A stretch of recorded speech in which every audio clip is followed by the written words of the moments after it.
ପିଲାମାନେ ଆଜି ଆମେ ଚତୁର୍ଥ ଶ୍ରେଣୀ ଗଣିତ ପୁସ୍ତକର ପାଠ 5 କ୍ଷେତ୍ରଫଳ ପରିମାଣ ମାପିବା ବିଷୟଟିର ଅଭ୍ୟାସ କରିବା। ଅଭ୍ୟାସ କାର୍ଯ୍ୟ 1 ନମ୍ବର। ତଳେ ଦିଆଯାଇଥିବା ଚିତ୍ରଗୁଡ଼ିକ ମଧ୍ୟରୁ ଯାହାର କ୍ଷେତ୍ରଫଳ ନାହିଁ ତା ଉପରେ ଠିକ୍ ଚିହ୍ନ ଦିଅ।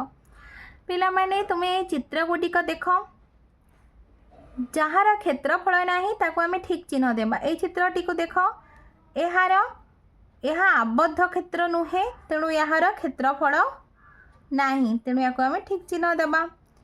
এই ଚିତ୍ରଟିକୁ ଦେଖ ପିଲାମାନେ, ଏହା ମଧ୍ୟ ଆବଦ୍ଧ ନୁହେଁ, ତ ଏହାର କ୍ଷେତ୍ରଫଳ ନାହିଁ, ୟାକୁ ମଧ୍ୟ ଆମେ ଠିକ୍ ଚିହ୍ନ ଦେବା। এই ଚିତ୍ରଟିକୁ ଦେଖ, ଏହା ମଧ୍ୟ ଆବଦ୍ଧ ନୁହେଁ, ଏହାର କ୍ଷେତ୍ରଫଳ ନାହିଁ, ତ ୟାକୁ ଆମେ ଠିକ୍ ଚିହ୍ନ ଦେବା। 2 ନମ୍ବର। ତଳ ଚିତ୍ର ଦୁଇଟି ମଧ୍ୟରୁ ଯାହାର କ୍ଷେତ୍ରଫଳ ଅଧିକ ଜଣାପଡ଼ୁଛି ତାକୁ ରଙ୍ଗ କର। ପିଲାମାନେ ଦେଖ, ଏ ଦୁଇଟି ଚିତ୍ର ମଧ୍ୟରୁ ଯାହାର ଆକାର ବଡ଼ ତାର କ୍ଷେତ୍ରଫଳ ଅଧିକ ହେବ। ତେଣୁ ଏ ଚିତ୍ରର ଆକାର ବଡ଼, ତେଣୁ ଏହାର କ୍ଷେତ୍ରଫଳ ଅଧିକ, ତ ୟାକୁ ଆମେ ରଙ୍ଗ ଦେବା। ପିଲାମାନେ ଏ ଦୁଇଟି ଚିତ୍ରକୁ ଦେଖ, ଏ ଚିତ୍ରର ଆକାର ବଡ଼, ତେଣୁ ଏହାର କ୍ଷେତ୍ରଫଳ ଅଧିକ, ତ ୟାକୁ ଆମେ କ'ଣ କରିବା ନା ରଙ୍ଗ ଦେବା। ଏ ଦୁଇଟି ଚିତ୍ରକୁ ଦେଖ ପିଲାମାନେ, ଏଥିମଧ୍ୟରୁ ଏହାର ଆକାର ବଡ଼, ତେଣୁ ଏହାର କ୍ଷେତ୍ରଫଳ ଅଧିକ, ତ ୟାକୁ ଆମେ କ'ଣ କରିବା ନା ରଙ୍ଗ ଦେଇଦେବା। ଏ ଦୁଇଟି ଚିତ୍ର ମଧ୍ୟରୁ ଏହାର ଆକାର ବଡ଼, ତେଣୁ ଏହାର କ୍ଷେତ୍ରଫଳ ଅଧିକ, ତେଣୁ ଏହି ଚିତ୍ରଟିକୁ ଆମେ ରଙ୍ଗ କରିବା। 3 ନମ୍ବର। କମ୍ କ୍ଷେତ୍ରଫଳ ଥିବା କ୍ଷେତ୍ରରେ ରଙ୍ଗ ଦିଅ। ପିଲାମାନେ এই ଦୁଇଟି ଚିତ୍ର ମଧ୍ୟରୁ ଯାହାର ଆକାର ଛୋଟ ତାର କ୍ଷେତ୍ରଫଳ କମ୍, ତ এই ଦୁଇଟି ଚିତ୍ର ମଧ୍ୟରୁ ଏହାର ଆକାର ଛୋଟ, ତ ଏହାର କ୍ଷେତ୍ରଫଳ ମଧ୍ୟ କମ୍ ହେବ, ତେଣୁ এই ଚିତ୍ରଟିକୁ ଆମେ ରଙ୍ଗ ଦେଇଦେବା।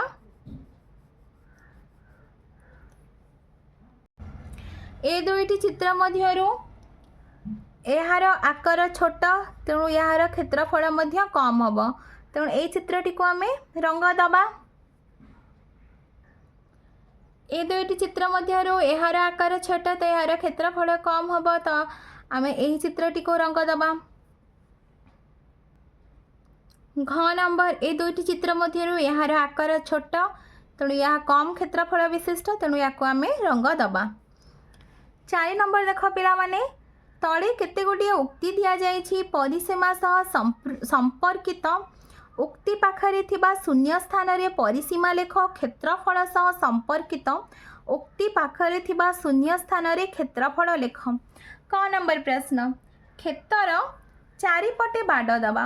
ଗୋଟିଏ କ୍ଷେତ୍ର ଚାରିପଟେ ବାଡ଼ ଦେବା ଅର୍ଥାତ୍ ଏହାର ବାହୁଗୁଡ଼ିକୁ ଆମେ ବାଡ଼ ଦେବା, ତେଣୁ ବାହୁଗୁଡ଼ିକ ବାଡ଼ ଦେବା, ତ ଏହା କାହା ସହିତ ସମ୍ପର୍କିତ ନା ପରିସୀମା ସହ ସମ୍ପର୍କିତ। ତ ଆମେ ଏଠି କ'ଣ ଲେଖିବା ନା ପରିସୀମା।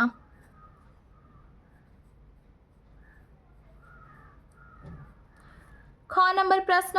कांथको पूरा रंग दबा। कांथको पूरा रंग देवा अर्थात तार भीतर अंश को आम रंग दबा, तो यहाँ कौन हम भीतर अंश कथा आसिले यहाँ क्षेत्रफल सह संपर्कित, तो आम ये कौन लिखा ना क्षेत्रफल।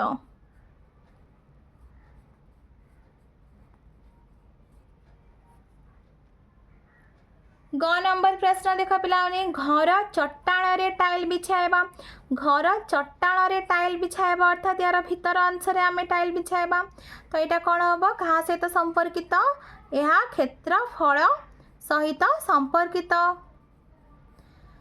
घ नंबर। बिलर समुदाय जगह को हल करवा। बिलर समुदाय जगह को हल करवा अर्थात यार भीतर पट को आम भीतर अंश को हल करवा, तो यह क्षेत्रफल सहित संपर्कित, तो आम ये लिखा क्षेत्रफल। व नंबर। पोखरी हुडा चारिपटे दौड़ा। यहाँ देख पिलाने पोखरी हुडा चारिपटे, चारिपटे अर्थात यार बाहुगुड़िक यहाँ क्या सहित संपर्कित, परिसीमा सहित संपर्कित, तो आम कौन लिखा ये परिसीमा लिखा।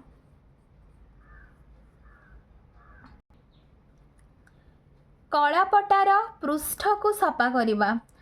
कड़ापट्टार पृष्ठ को सफा करवा, पृष्ठ को सफा करवा अर्थात यार भीतर अंश को आम सफा करवा। तो यह क्षेत्रफल सहित संपर्कित, तेणु आम ये कौन लिखा क्षेत्रफल। ऑफिस घरे कार्पेट बिछाइबा, ऑफिस घरे कार्पेट बिछाइबा अर्थात यार भीतर अंश रे कार्पेट बिछाइबा। तो यह क्षेत्रफल सहित संपर्कित, तो आम ये कौन लिखा ना क्षेत्रफल लिखा। रास्ता रे मोरम बिछाइबा, तो यार भीतर अंश सहित संपर्कित, तेणु यह क्षेत्रफल सहित संपर्कित, तो आम क्षेत्रफल लिखा। बारंडा को सीमेंट चट्टाण करवा, सीमेंट चट्टाण करवा तो भीतर पटे करवा भीतर अंश रे, तो यहाँ मध्य क्षेत्रफल सहित संपर्कित, तेणु आम ये कौन लिखा ना क्षेत्रफल लिखा। 5 नंबर प्रति धाडीर चित्र गुटिक मध्यरु जेउटीर क्षेत्रफल सबुठारु अधिक ता मध्यरे 1, जेउटीर ताठारु कम ता मध्यरे 2, जेउटी सबुठारु कम ता मध्यरे 3 लेख। पिलाने तीनोटी चित्र को देख, जार आकार बड़ तार क्षेत्रफल अधिक हम, तो ये चित्रर आकार बड़ तेणु यार क्षेत्रफल अधिक हम, तो या भितर आम कौन लिखा ना 1 लिखा। तापर ए दुईटा चित्र मध्य यार आकार बड़, तो या मध्य आम 2 लिखा, ए चित्र मध्य आम 3 लिखा। तो 6 नंबर प्रश्न देख पिला माने ए तीनोटी चित्र मध्यरु यह हूँ सबुठारु अधिक क्षेत्रफल यार, कहीं चित्रटी सबुठारु बड़, तो या भितर आम 1 लिखा। ए दुईटा चित्र मध्यरु यार आकार बड़, तेणु या भितर आम 2 लिखा, या भितर आम 3 लिखा। ग नंबर देख पिला माने तीनोटी चित्र मध्यरु यार आकार बड़, तो यार क्षेत्रफल अधिक, ये 1 लिखा। ये दुईटी चित्र मध्यरु यार आकार बड़, तो ये आम 2 लिखा, तो ये आम 3 लिखा। घ नंबर ये तीनोटी चित्र मध्यरु यार आकार बड़, तो यार क्षेत्रफल अधिक हम, ये आम 1 लिखा। ये दुईटी चित्र मध्यरु यार आकार बड़, ये आम कौन लिखा ना 2 लिखा, ये आम 3 लिखा। 1 नंबर प्रश्न देख पिलाने ये 3टा चित्र मध्यरु यार आकार बड़, तो यार क्षेत्रफल अधिक हम, तो ये आम 1 लिखा। तो ये 2 चित्र मध्यरु यार आकार बड़, ये आम 2 लिखा, ये आम 3 लिखा। 6 नंबर देख पिला माने तल चित्रर क्षेत्रफल ठारू अधिक क्षेत्रफल हेउथिबा समान आकृतिर चित्रांक, तो यह ठारू अधिक क्षेत्रफल हेउथिबा समान आकृतिर चित्र आम आंकिबा। तो गोटे बड़ त्रिभुज अंकन करदवा, या ठारू बड़ यही भाव चित्र करिया पिला माने। ख नंबर देख पिला माने ये चित्र ठारू आम टिके बड़ आकार चित्र अंकन करिबा।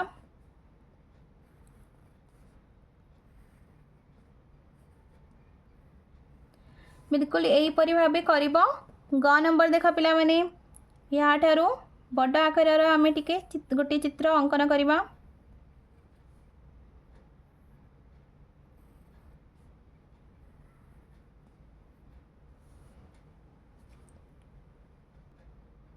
घ नंबर देख पिला माने या ठारू आम टिके बड़ आकार चित्र अंकन करवा।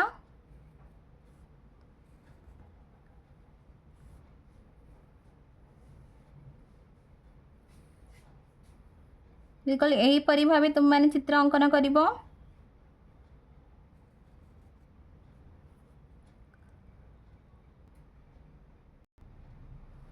7 नंबर तल चित्र ठारू कम क्षेत्रफल विशिष्ट समान आकृतिर चित्र आंक और रंग दियो।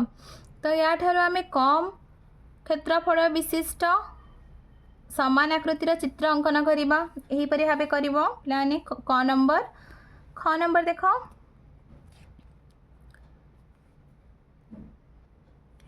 यहीपरि गोटे छोट आकृतिर चित्र अंकन कर। ग नंबर देख पिला माने ग नंबर मध्य ठीक यार गोटे छोट आकृतिर चित्र अंकन करवा आम।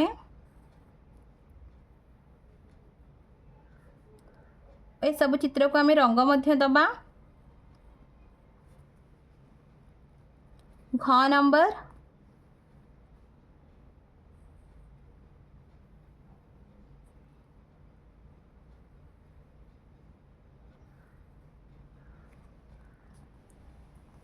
व नंबर छोट आकृतिर चित्र गुड़िक अंकन करवा। च नंबर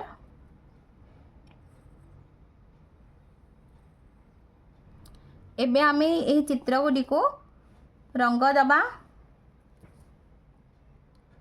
पिला माने तुमको वीडियोटी भल लगे लाइक एंड सब्सक्राइब करिवो, निजे सांग पिला माननक सहित शेयर मध्य करिवो।